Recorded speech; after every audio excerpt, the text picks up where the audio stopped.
Hi, hello, வணக்கம் மக்களே! நான் கோச் கீர்த்தனா.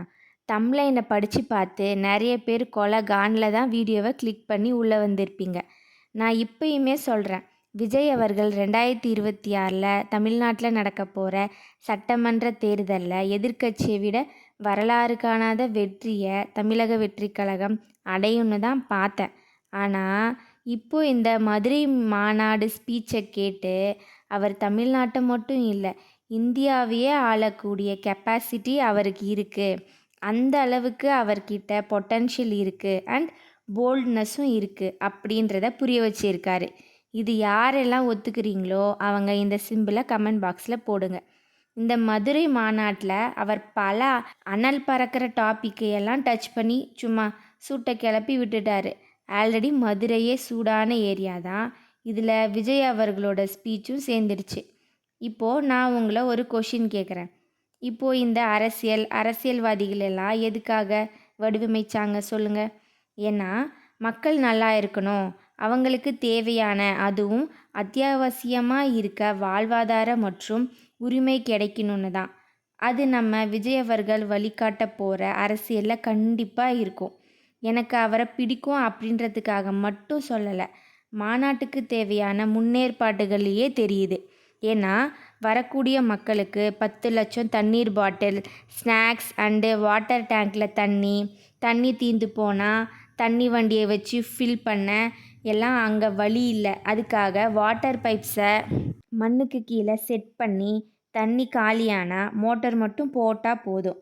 இது ஒரு சின்ன எக்ஸாம்பிள் தான், அவர் மக்களோட அத்தியாவசியத்தில் எந்த அளவுக்கு கவனம் செலுத்துகிறாருன்னு. ஒரு பானை சோத்துக்கு ஒரு சோறு பதமே போதும், உள்ளே இருக்க சாப்பாட்டை சாப்பிட்லாமா வேணாமான்னு.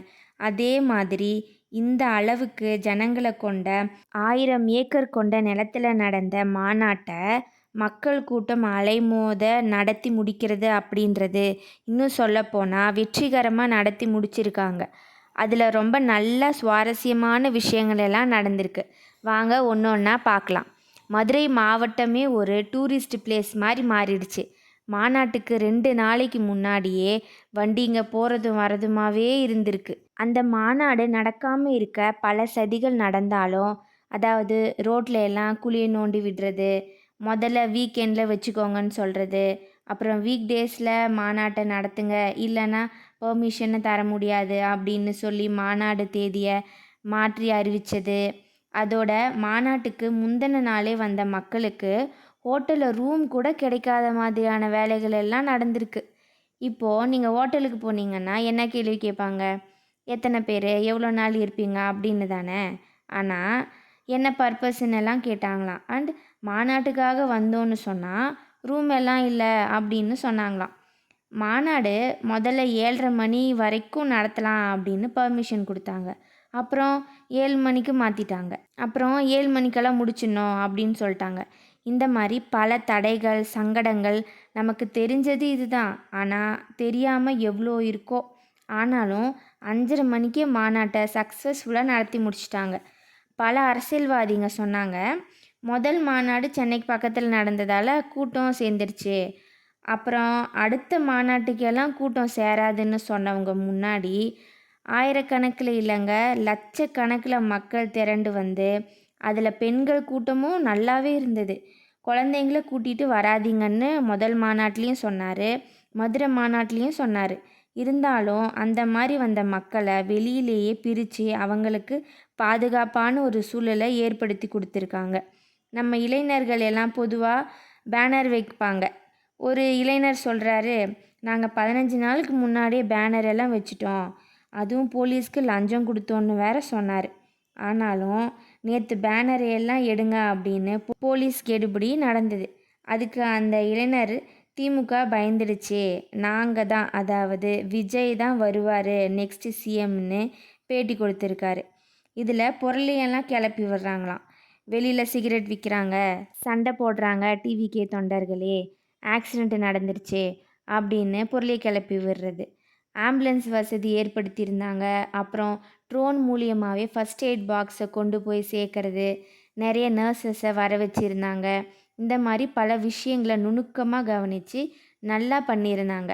விஜய் அவர்கள் 3:50க்கு ஸ்டேஜுக்கு வந்து ஒரு 10 நிமிஷம் அந்த ரேம்பில் போயிட்டு தொண்டர்களுக்கெல்லாம் ஒரு ஹாய் சொல்லிட்டு ஸ்டேஜுக்கு சைடில் கம்பிங்க செட் பண்ணி கிரீஸ் தடவி வச்சுருந்தாங்க, யாரும் வரக்கூடாதுன்னு. ஆனாலும் தொண்டர்கள் ரசிகர்கள்னு மேலே ஏறி வந்தாங்க. செல்ஃபி எடுத்தார் அந்த க்ரௌட் கூட. 100 அடி உயர கொடி கீழே விழுந்துருச்சு ஒரு இனோவா கார் மேலே. அந்த காரையுமே நாங்கள் வாங்கி கொடுத்துட்றோன்னு சொல்லிட்டாங்க. தொண்டர்களோட ஆரவாரமும் வானத்தை கிழிச்சிடும் போல் அந்த அளவுக்கு இருந்தது. அவர் இந்த முறை ரொம்ப ஓப்பனாக ரொம்ப ஓப்பனாக பல ஸ்டேட்மெண்ட்டை வச்சுருக்காரு பிஜேபி அண்ட் டிஎம்கே மேலே.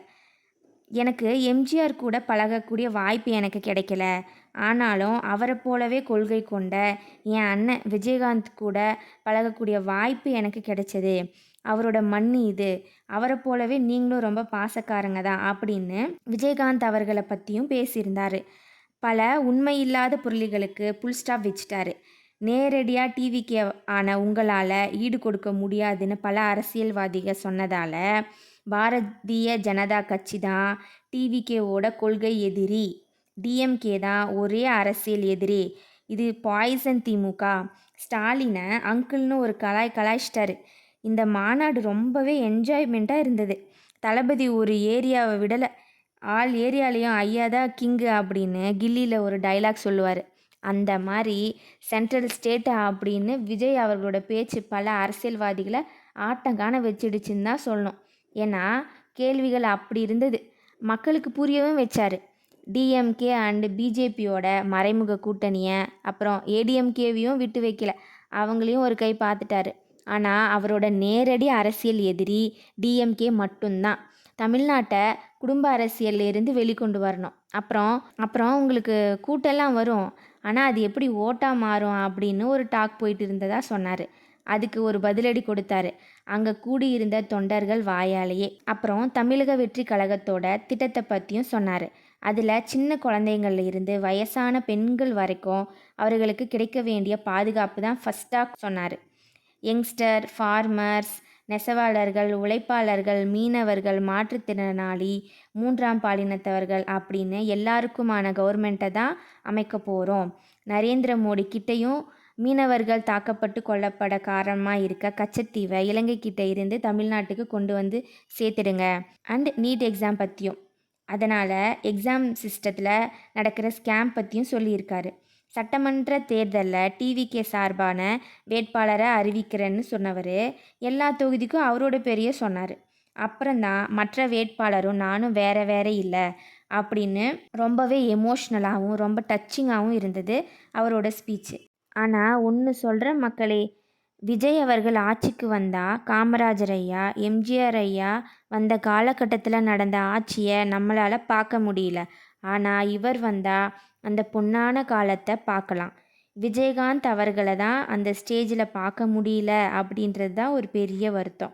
அண்ட் விஜய் அவர்களோட ஹார்ட்கோர் ஃபேன் யாராவது இருந்தீங்கன்னா மிஸ்டர் விஜய் சிஎம்னு கமெண்ட் பண்ணுங்கள். லைக், ஷேர் அண்ட் சப்ஸ்கிரைப் பண்ணுங்கள். பாய்.